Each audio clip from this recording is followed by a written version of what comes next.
this is funny because I learned to listen. I learned to listen really well, but I learned to listen to everybody else but myself. I never listened to my inner voice. So when I was in a situation that didn't feel quite good, with people that I didn't feel quite comfortable with, when somebody told me to do something that I was like, about, I would still be like, this should be okay, even when it wasn't. And then I'd stay, even though it still wasn't that good, you know? And in January 2013, I was like, I'm writing a new resolution. I want to change things. So I was like, I want to learn to listen to my inner voice. And by June 2013, let's be honest, probably by January 2nd, 2013, I still wasn't listening to my inner voice. I mean, I didn't really even know what that meant. Like, I didn't know what my inner voice even sounded like. So by June 2013, I learned to figure it out. I was at home and I was washing the dishes during a thunderstorm. Clearly, I was not listening during science class when they told me not to do that. I had no idea. And I was just at the part, you know, where you're kind of just like cleaning the counter and you're wiping the water in. And it was like, we lived out in just outside Ottawa in Ashton. I'm not sure if you know where that is, but there's a lot of trees involved. And we were in the middle of the trees, and it was the biggest lightning storm I've ever heard. Obviously, if it hit me, it was close. And I remember my son said, "Mom, I'm scared." And I was like, "Oh, don't worry about it," you know, because we had lightning storms all the time. Even though these ones were hitting so much closer together, I still didn't pick up on that. Anyway, so he went to sit on the couch, and I continued to do my work because we're moms. We got stuff to do.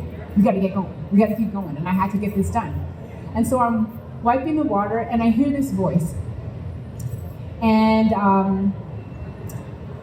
I remember I never really liked to talk about this part of the story because I figured like this would put me in like the same corner as the guru lady in the Eastern Townships.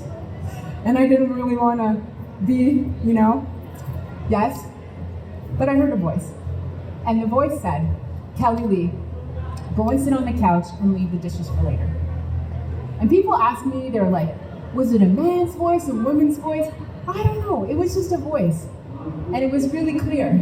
And what was also clear was my response, which is kind of the same response I would give anytime that inner voice would pop up. I'm okay. I'm just gonna finish up what I'm doing. And not 30 seconds later, the lightning hit the roof of the house, went down through the pipes, and up through the edge of the sink. And it was just the moment when my sponge met the sink. And all I can remember from that moment was like, I'm just throwing the sponge, and walking to my bedroom, which is down the hall. And then I remember like lying in bed, and my family was like, "Are you okay?" And I'm like, "Yeah, I'm okay." And I'm just gonna go lie down. And then I remember seeing this ring of faces, you know, my ex and my kids around me in bed, and like, Mom, are you okay? And I said, "Yeah, I'm just gonna sleep for a moment." And it was 6 p.m. and like, I don't sleep at 6 p.m. I don't know about you, but that was not bedtime. Especially when you're a mom and you got stuff to do, like dinner or anything like that. And I woke up 12 hours later, and my body never felt has never felt the same since. I ended up in a wheelchair for 5 months, and I'm still working with physiotherapists to get like movement on my left side back so that my mobility is just more trustworthy. And I still suffer from so many post-concussion effects from that experience. And so, what did I learn? What I learned was to listen to the inner voice. But I have to tell you something. That inner voice, to me, really, like, I still kind of feel somewhat upset by this inner voice, because if I were running a business of inner voice, you know, like I was gonna package this into a package deal that you could have on a monthly basis for $9.99, like Netflix, I would offer a service similar to this. Kellylee, get down! You're about to be hit by lightning! It's gonna change your life forever! Be careful! You know what I'm saying? Something like that. Not, oh, go and sit on couch and leave the dishes for later. I was so upset. And I still am a little tiny bit upset because that's not what I wanted. I wanted a real warning. But what I've learned since that happened is that one's inner voice doesn't tend to beat you up. You know?